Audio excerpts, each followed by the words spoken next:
Welcome to the Deep Dive. We're the place where we sift through, piles of complex source material, try to make sense of it, and really give you the key knowledge you need. And today, we are definitely diving deep. We're immersing ourselves in the story of Aileen Wuornos. It's uniquely disturbing. It really is. Wuornos, born Kitman in 1956, executed in 2002. She holds this really specific place in, let's say, criminal history, very widely recognized. Probably one of the most recognized female serial killers. Absolutely, and certainly one of the most sensationalized, in the American consciousness.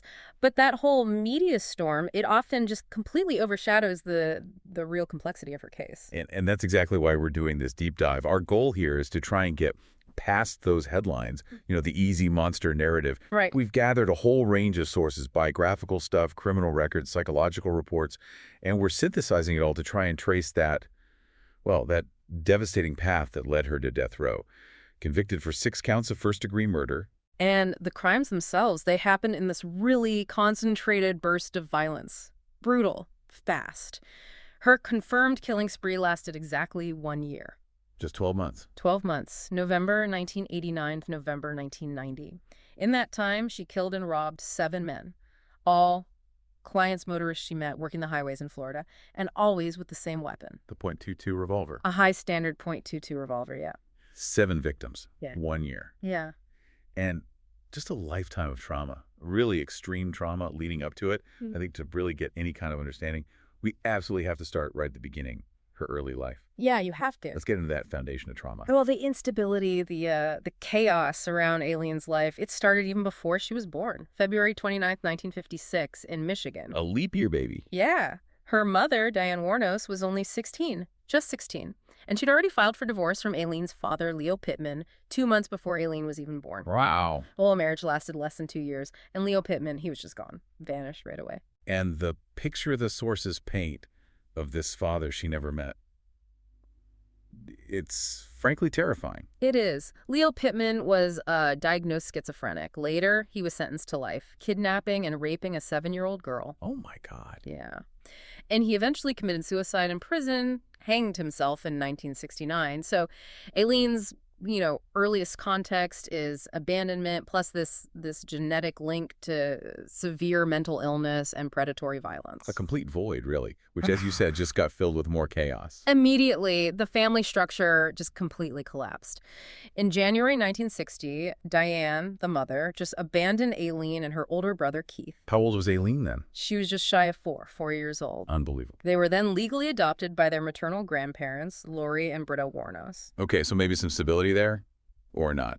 Not really, no. The source material is pretty clear that both grandparents were severe alcoholics, so you're basically swapping one kind of instability for another, setting the stage for abuse within the home itself. Right. And Wuornos herself spoke about this later, didn't she? She did. She detailed claims that her grandfather, Lori, sexually assaulted her and also subjected her to frequent, really brutal beatings. Often, she said, forcing her to strip naked before he beat her. God, that's the person who's supposed to be protecting you. Exactly. It's a catastrophic betrayal. And you can see how that exposure to violence, to sexual violation from her primary caregiver, would just have devastating developmental effects. Right. The lines between survival, harm, sex, they just get completely erased at a really fundamental level. Yeah. And the sources bear that out. By age 11, they note she was already engaging in sexual activity at school. Not for pleasure, but for basic things. Cigarettes, drugs, even food, survival. Trading her body just to get by. Pretty much. And there are also reports she engaged in sexual activity with her brother Keith around that time, too. It just speaks to the utter confusion and boundarylessness. So that whole internal wiring gets completely scrambled, right? Intimacy becomes transactional. It's tied to violence. It's necessary just to survive. Right. And it escalates. Very quickly. In 1970, she's just 14, and she gets pregnant. Following a rape. Yes. Later claimed by friends, biographers. It was supposedly an older local man known to be a pedophile, a friend of her grandfather's. Jesus, so the trauma just keeps compounding. Severely. She gives birth to a son, March 1971. But instead of any kind of support, what happens? Her grandfather forces her to give the baby up for adoption. Immediately. Another abandonment. Forced abandonment, this time of her own child. dictated by her abuser. It's a critical psychological breakpoint. Yeah. Victimization, then the loss of the only dependent connection she'd formed, all orchestrated by the person abusing her. There's just no safety net anywhere. None. Shortly after the birth, she drops out of school. Then her grandmother, Britta, dies liver failure, alcoholism, and then the final blow, her grandfather throws Aileen out of the house completely. How old was she then? 15. 15 years old. Kicked out. A minor. No resources, forced onto the streets, basically, supporting herself entirely through prostitution. The sources say she was literally living in the woods nearby her old home. Living in the woods? Yes. I mean, it's the definition of a total systemic failure, isn't it? The family, the state. Absolutely. By the time she should have been, worrying about high school, she's homeless, exploited, and trapped in the very same dynamics that had already caused her so much trauma. Okay, so we see this raw foundation of trauma. Yeah. And it seems like it translates almost immediately into criminal behavior, self-destructive patterns, starting right around when she turns 18. Yeah, the markers appear pretty quickly. Her first documented arrest, 1974, she's 18, it's in Colorado. Charges are DUI, disorderly conduct, and this detail really jumps out in hindsight. Hold it. Firing a .22 caliber pistol from a moving vehicle. Wow. The same caliber as the murder weapon, 15 years early. Exactly. It's this little a foreshadowy detail. It shows that propensity for explosive anger, for danger right from the start. And that was mixed with these really chaotic personal life choices too. Like that marriage. That seems incredibly bizarre. Oh, completely bizarre. 1976, she somehow hitchhikes down to Florida. And through circumstances that aren't totally clear, she marries Louis Gratzfell. He's 69 years old, a wealthy yacht club president. 69, she was what, 20? 20, yeah. The wedding announcement even made the local society pages. It's just this shocking collision of worlds. You can't even imagine it. How long did that last? Not long, I'm guessing. You guessed right. 9 months, just 9 weeks. It was annulled after Wuornos assaulted Fell with his own cane. Hit him with his cane. Yeah. Yeah. I mean, that whole episode just screams instability, right? An inability to function in any kind of conventional setting, even one that offered security, wealth. The volatility was just immediate, overwhelming. And you also see those traits starting to emerge that get diagnosed later. The antisocial, impulsive stuff. Definitely. Like when her brother Keith died, esophageal cancer, July 1976, she received $10,000 from his life insurance. Okay, that's a decent amount of money back then. Especially for someone with her background. A chance, maybe? You'd think so, but what did the records show? She burned through the entire amount in, 2 months. Luxuries, impulse buys, including a brand new car. Which she then wrecked. Which she promptly wrecked, yeah. Dude. It's classic impulsivity, poor future planning, really strong indicators for antisocial personality disorder, immediate gratification over any kind of long-term thinking. And the other side of the coin, the borderline diagnosis. So self-harm confirms that, right? Absolutely. The sources list 6 suicide attempts between the ages of 14 and 22. 6 attempts. Including a really serious one at 22 where she actually shot herself in the stomach and survived. Then the criminal record gets more serious in 1981. A felony. Armed robbery. Armed robbery. What did she take? This is almost absurd. $35 and 2 packs of cigarettes. For an armed robbery, that suggests not exactly careful planning, more desperation or impulse. Exactly. Pure impulse, maybe rage. She served time for that, got out in 1983. But all these little pieces, they just paint this picture of a life spiraling, totally lacking internal control, no external structure. Which leads us, I guess, to the relationship that becomes central to everything. Tyria Moore. Yes. This is pivotal. 1986. Wuornos is 30. She meets Tyria Moore, who's 24, working as a motel maid. They meet at a gay bar in Daytona Beach, the Zodiac. And they clicked immediately. Very quickly, moved in together. And Wuornos took on the role of provider, supporting them both through her prostitution income. This is where it gets complicated, isn't it?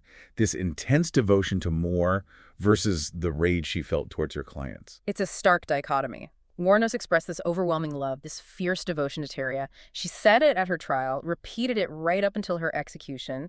Things like, "It was love beyond imaginable. Earthly words cannot describe how I felt about Tyria." Really intense stuff. How do the experts explain that? How can someone with diagnosed ASPD, lacking empathy, and BPD with all its instability form such a powerful, almost obsessive bond? Well, specialists suggest that for someone like Wuornos, whose entire life was defined by abandonment, who never had that secure maternal bond, Tyria might have represented this idealized, stable anchor, something she'd never had. Like a lifeline. Possibly.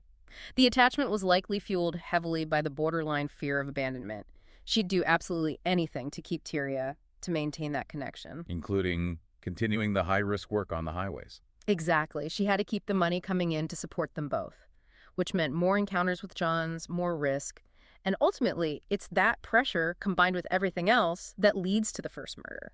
So that pressure cooker, needing the money for Tyria, decades of rage boiling underneath it, finally just explodes. It seems that way. An explosion of violence, 7 men killed, all within that single 12-month period. And the victims fit a pattern. Very much so. All motorists, clients or potential clients, ages mostly between 40 and 65, and all killed with that same .22 pistol. That consistency is unusual for female killers, isn't it? I remember reading that somewhere. It's highly unusual. FBI profiler Robert Ressler, the guy who basically coined the term serial killer, he pointed this out. He said, female killers rarely engage in that kind of sequential killing, stranger on stranger, for gratification or gain. They usually kill people they know, maybe family, often over longer periods, poisoning. Wuornos was the exception. She fit a more typically male pattern. In many ways, yes, that predatory consistency. Ressler called her the sole exception he'd identified in his work up to that point. Okay, let's talk about the first victim, because this one is crucial for understanding her defense, her narrative. Richard Charles Mallory. Right. Mallory, 51 years old, owned an electronics store. Murdered November 30th, 1989. This is the case where Wuornos always consistently claimed self-defense. What was her specific claim? She maintained that he drove her out to an isolated spot, then violently beat her, raped her, sodomized her. She said she had to shoot him to save her own life. And the sources do suggest that first encounter was particularly brutal. That self-defense claim became the core of her story for years. And there was something about Mallory's background that made this claim, well, not entirely unbelievable, right? Exactly. This is what makes it so complex and what was fought over so hard in court.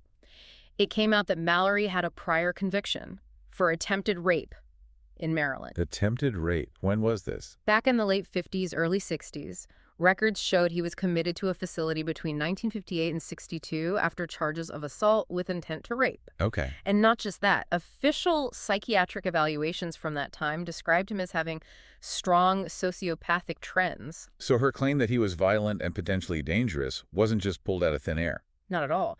The defense argued this history corroborated her account, that she had a legitimate reason to fear for her life.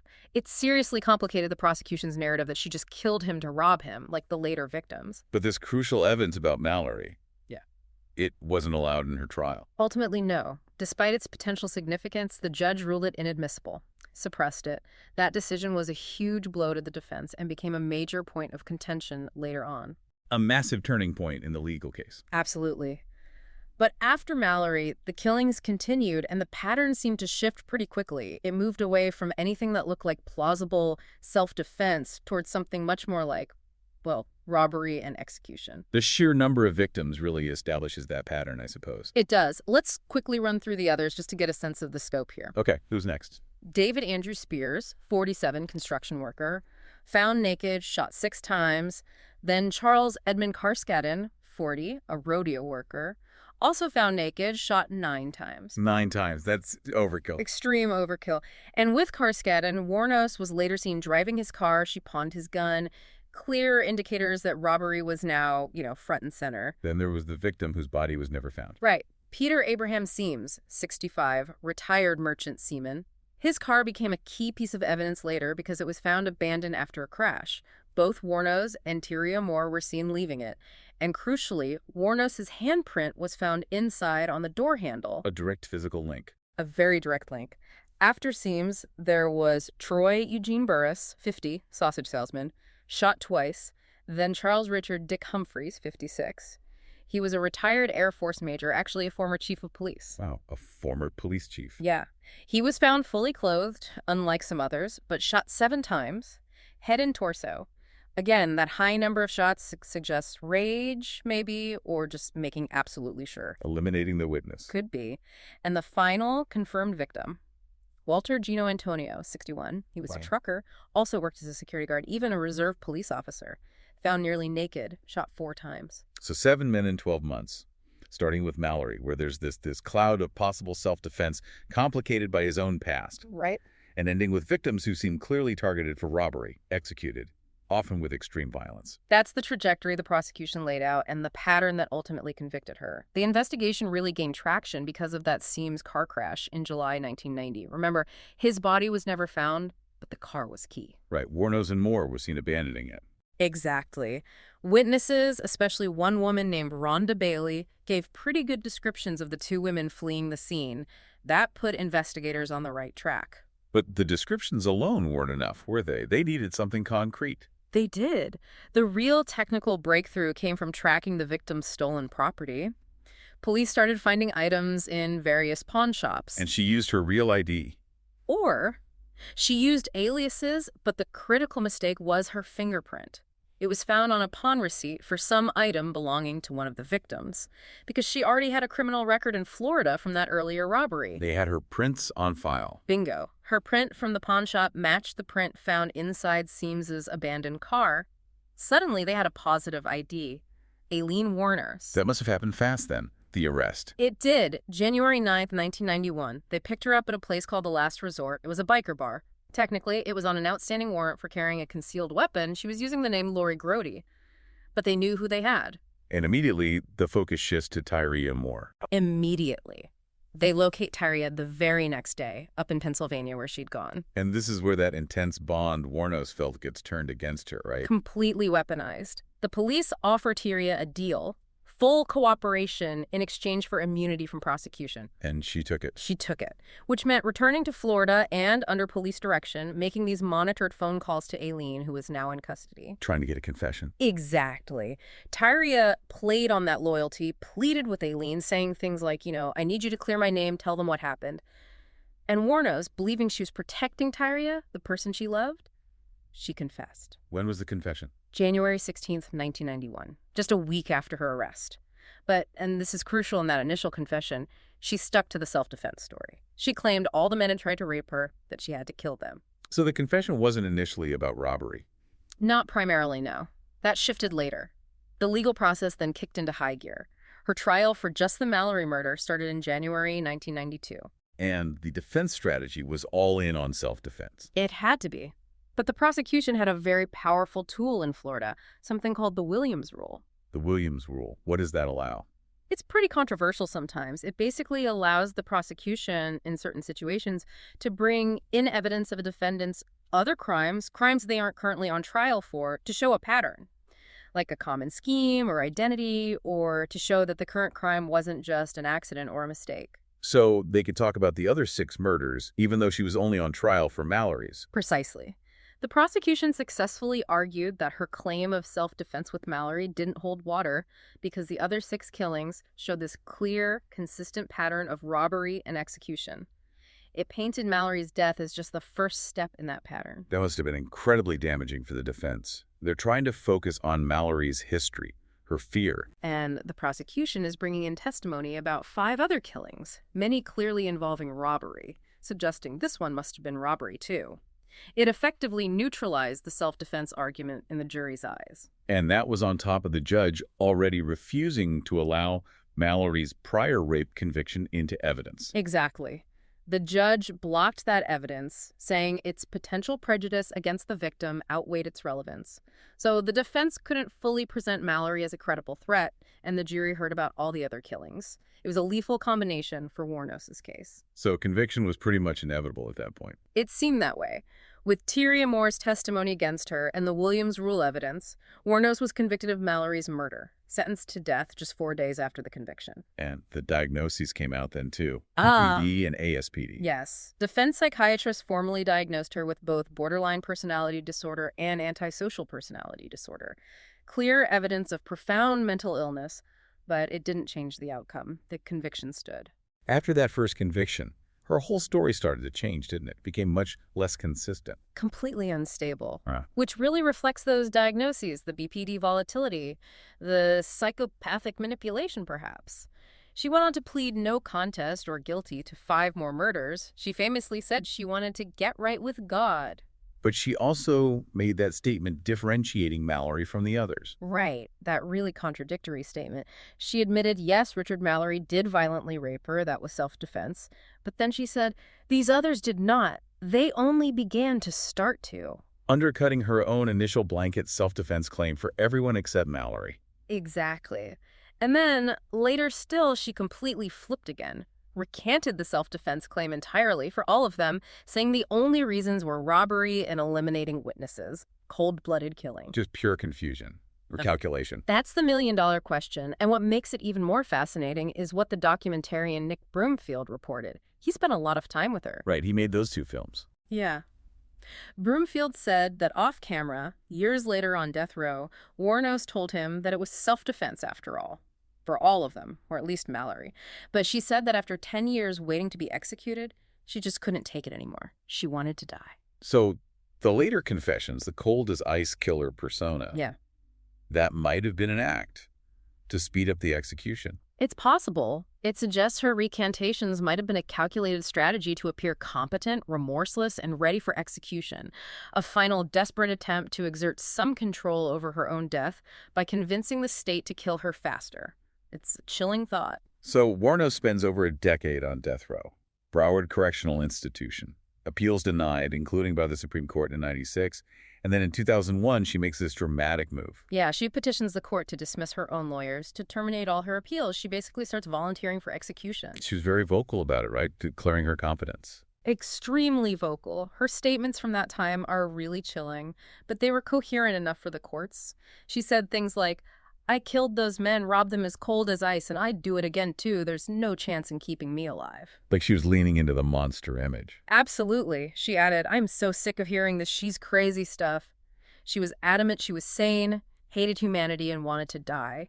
And despite the clear underlying pathology, a court-appointed panel did ultimately find her mentally competent to waive her appeals. But as the execution date got closer, her behavior became even more extreme. That paranoia. Exponentially worse. In those final weeks and months, she started making these really specific, furious accusations against the prison guards, the matrons. What kind of accusations? Severe abuse. She claimed they were putting dirt, saliva, even urine in her food. She talked about them using sonic pressure, some kind of sound torture, to drive her insane or force her to kill herself before the state could execute her. Is there any truth to it? Or was it delusion? It's impossible to know for sure.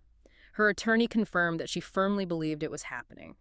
Whether it was actual abuse compounding her paranoia or purely a manifestation of a final psychotic break, we just don't know. But her rage and fear were palpable. And that led to her final words on camera, captured by Broomfield. Yes, just before being lit away, basically. "Thanks a lot, society, for railroading my ass.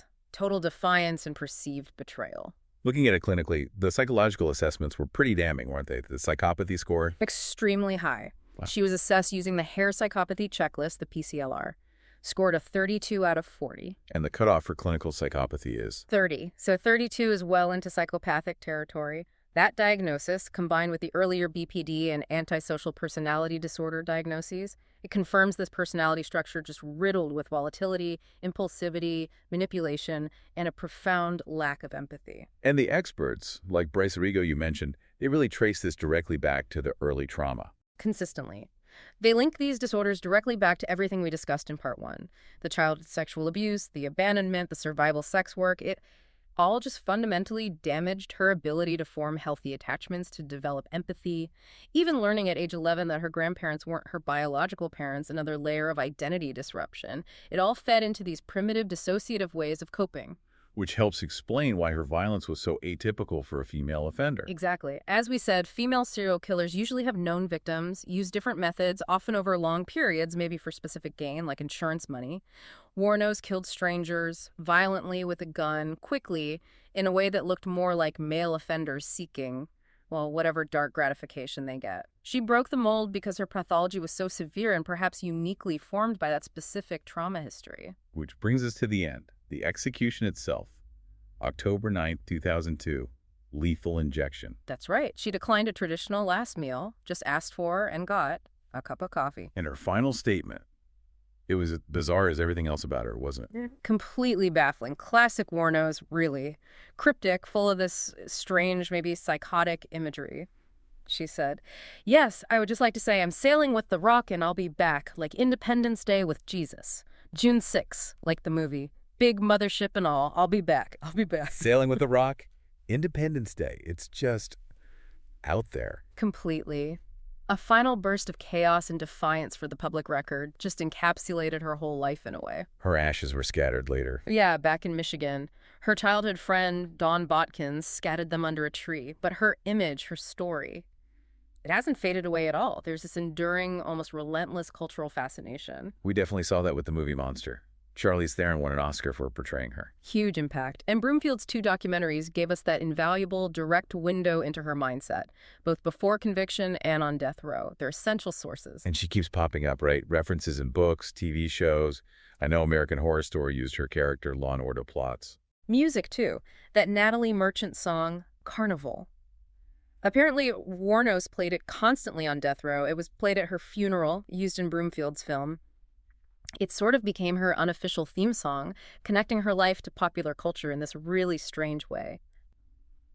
So, wrapping this up, this deep dive really highlights those 2 almost irreconcilable aspects of Aileen Wuornos, doesn't it? Yeah. On one hand, you have the undeniable horror, the sequence of brutal murders, the violence is just stark. Undeniable. Yeah. But on the other hand, you have this profound, lifelong history of psychological damage. Systemic failure from day one. Extreme trauma that clearly shaped her pathology. And we've seen her constantly trying to control the narrative, haven't we? From the initial self-defense claim, which had some potential credibility with Mallory, Right. to then recanting it, maybe to seem tougher, maybe to hasten her own death, then maybe telling Broomfield it was self-defense after all. We're left with multiple versions of the truth, all filtered through just decades of untreated mental illness and trauma. It leaves you without easy answers. The accountability for the murders themselves, legally, that's clear. She confessed, she was convicted. But the why, it's tangled up in this demonstrable psychopathology that seems undeniably rooted in that horrific, lifelong victimization. So the final thought we want to leave you, the listener, with is this. The Wuornos case forces us right up against that really difficult question of agency versus circumstance. Where does an individual's responsibility for truly heinous actions end? And where does the failure of society, the failure to protect a child from such extreme, pervasive abuse, the failure to intervene, where does that responsibility begin? It's a tough ethical line to draw, a psychological puzzle, and it's a question that, honestly, decades after her execution still hangs over her documented story. Still haunts us, really.